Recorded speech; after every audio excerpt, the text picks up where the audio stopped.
সম্মানিত দর্শক, আসসালামু আলাইকুম। আমি সাদ্দাম মজুমদার, ফিজিওথেরাপি। দর্শক, আমরা বিভিন্ন সময় ব্যথা এবং ব্যথা সমাধান নিয়ে আপনাদের মাঝে উপস্থাপন করে থাকি। ঠিক আজকে আমাদের মাঝে একজন উপস্থিত রোগী রয়েছেন, যেটা হচ্ছে উনি অনেকদিন যাবৎ হাঁটু ব্যথা ভুগছিলেন। মিনিমাম কত বছর? 15 বছর, তাই না? আজকে 10-12 বছর।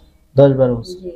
দর্শক, আমরা ওনার যে সমস্যাটা পেয়েছি সেটা হচ্ছে যে তার নি অস্টিওআর্থ্রাইটিসের পরিমাণটা অনেক বেশি ছিল এবং কি তার রোটেশন অনেকটা চেঞ্জ, এবং তার কার্টিলেজ পরিমাণ এবং আমার যে মেনিসকাস থাকে দুই হাঁটুর দুই জয়েন্টের মাঝখানে যে মেনিসকাস থাকে, এটা অনেকটা ইয়ে হয়ে গেছে, ন্যারো হয়ে গেছে। স্পেসটা স্পেসিফিক আমাদের যে স্পেসটা থাকা দরকার এবং তার পেটালার রোটেশন পজিশন অনেক সবগুলোই ডিজেনারেটিভ হয়ে গেছে। সেক্ষেত্রে ডাক্তার আপনাকে কি বলছিল? দর্শক, আমরা ওনার কাছ থেকে আমার ডাক্তার বলছে যে আপনার অপারেশন করতে হবে, ঢাকা পিজিতে যাবে বলছেন। আচ্ছা আচ্ছা। আর এমনি এমনি ব্যথা ওষুধ কত ওষুধ ধরে খাইতেছেন? আমি আজকে 10-12 বছর ধরে ব্যথা ওষুধ খাই। ব্যথা ওষুধ খাইলে একটু কমে থাকে? একটু কমে থাকে, পরে কি আবার যদি বন্ধ করে দিই আবার ব্যথা বাইরে থাকে। আচ্ছা আচ্ছা। তো এতদিন ওষুধই খাওয়ার ভিতরে রয়েছে, আমি আর কোনো অপারেশনও যাই না, কোনো থেরাপিও দেই নাই। এই প্রথম আমার একজন বলছে যে এখানে গেলে আপনি একটু ব্যবস্থা করে দেখতে পারেন, আপনার ভালো ট্রিটমেন্ট হবে। আমাদের এখানে থেরাপি নেওয়ার পরে এখন আলহামদুলিল্লাহ কি অবস্থা? আমার আগে অনেকটা ব্যথা কমে গেছে, ফ্লাও কমছে, এখন সামনেতে কি হয় এটা বলতে পারি না, এখন বর্তমানে ভালো আছে। তো দর্শক, সকলের উদ্দেশ্য আমি বলি, উনি তো অনেক পেন কিলার খেয়েছেন, বাট আমি পেন কিলারের পক্ষে না। কন্টিনিউ যদি আপনি পেন কিলার খেতে যান, সেক্ষেত্রে অস্টিওআর্থ্রাইটিসের পরিমাণ ডে বাই ডে আরো বেড়ে যাবে। আর ওনাকে অলরেডি নি রিপ্লেসমেন্ট সার্জারির কথা বলেছিল।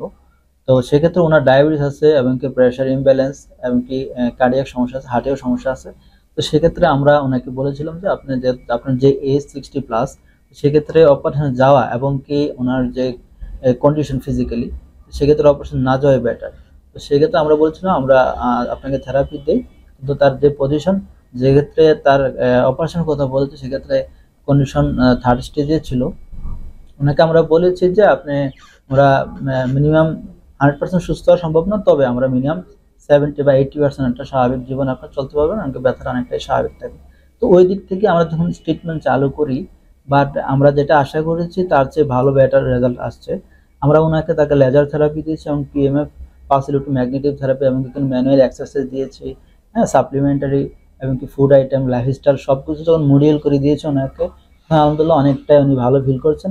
তো দর্শক, এই কষ্ট যারা ভুগছেন, আমি বলবো যে লং টাইম অনেক সময় ডাক্তাররা রেফার করে না, বা রোগীরা ব্যথা ওষুধ খাচ্ছে, ক্যালসিয়াম খাচ্ছে, এগুলো আসলে প্রপারলি সলিউশন না।